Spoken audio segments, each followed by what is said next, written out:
the developer level, that's what we're saying. In terms of the meme coin thing, I share a lot of the opinions that a lot of people here have expressed.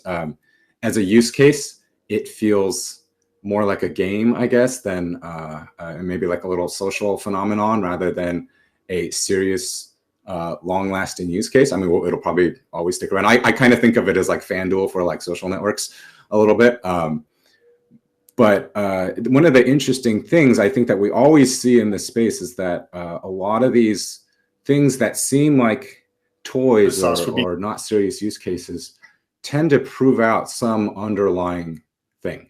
And so one of those things might be just some of the infrastructure that, like something like Pump.Fun has created, like the fact that you can bootstrap literally millions of tokens with bonding curves or things like that. The strategy that some of those teams have around seeding initial liquidity in AMMs and trying to figure out how to bootstrap that market. I think there's a lot of actually learnings there that even, quote unquote, serious crypto projects can actually learn from. And that's something that, we may have never discovered unless we have, these kind of meme coins to lead the way, so to speak. I think that the SHIB stuff specifically is interesting as an observer here, in that I do have this thought or question in the back of my mind for a while now, which is, are meme coins actually a way to like bootstrap community in a way? We've seen that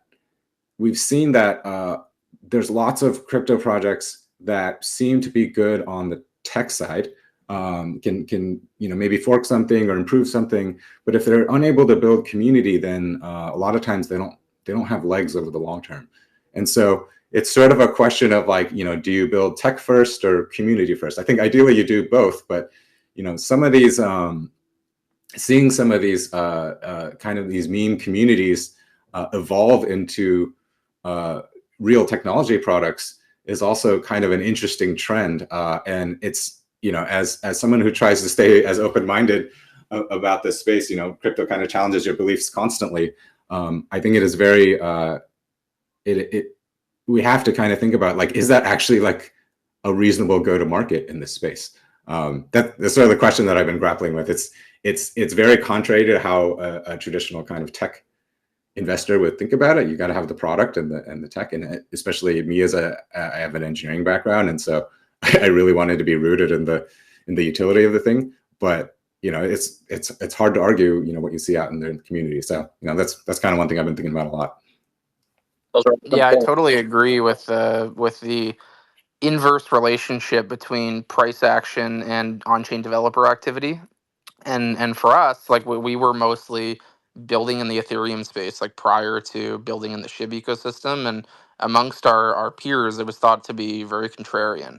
And one of the reasons why we did it is because we were able to create that official partner with SHIB, and being part of that SHIB army and that broader SHIB community as a product builder is kind of given us that built-in audience that's almost immediately so excited to use your product. And we've been able to kind of go into this like blue ocean type of space where if we were building on Solana or we were building even on Tron now, there's so many products that you're competing with, and they don't really have that same sense of community or loyalty to a specific product that has a specific partnership within the space. So it's one thing that's really excited us about that bootstrapped meme coin community. It's really had long staying effect in the SHIB ecosystem, and we're really seeing that come to fruition with our testnet product, where we're getting more users on our testnet product than we even have token holders, which is amazing because the entire community, regardless of wanting to hold our token or not, are very excited for the product to launch because of that built-in audience and community.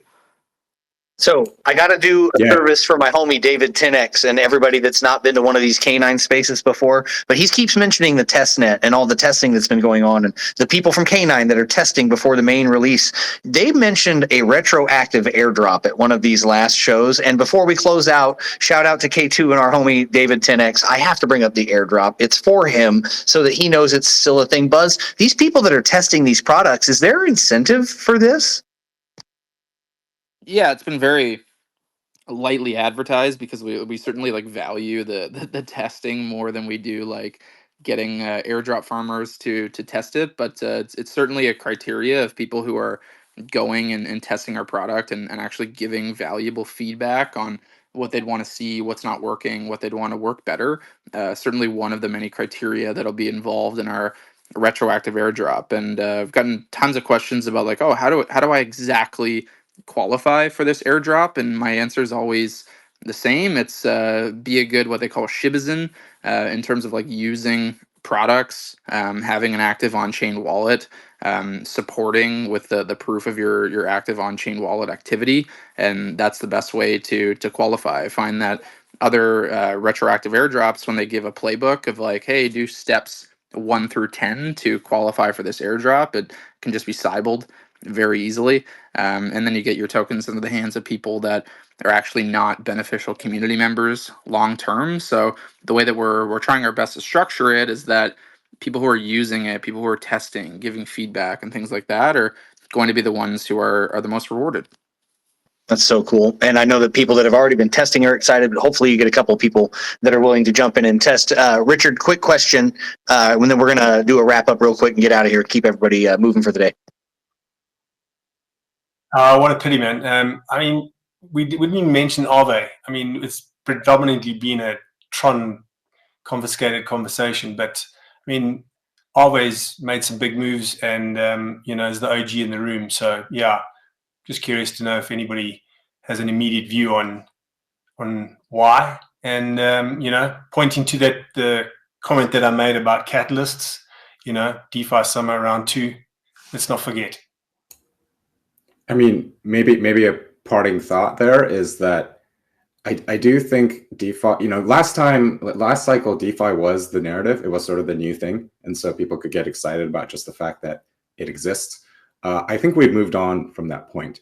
Now DeFi is the thing that services all the new things that come up. So if you looked at the bear part of the cycle this year, when EigenLayer came up, when Athena came out, when EtherFi came out, people get excited about that stuff, but then where are people getting leverage? Where are people trading this stuff?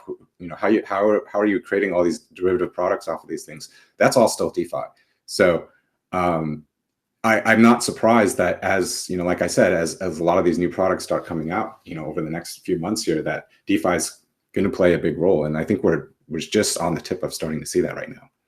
I don't know many people more bullish on DeFi than the team at K9 Finance, because they're bringing DeFi to Shibarium, which is why the Shib account was here hanging out with us today. 3 million plus followers, and they're following K9 to his spaces. That must mean something.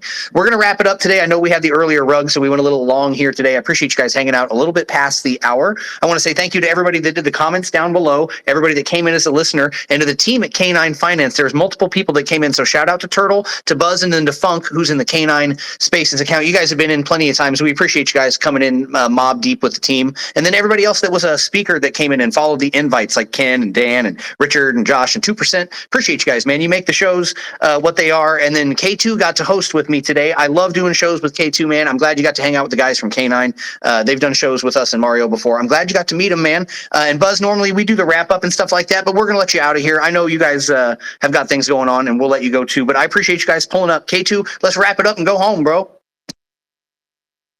All right. I want to thank everybody for coming out. K9 Finance, the amazing speakers. Make sure that you are liking them, giving them the love that they deserve. But you know what, my friends? That is all that we have for this amazing episode of Mario Nawfal.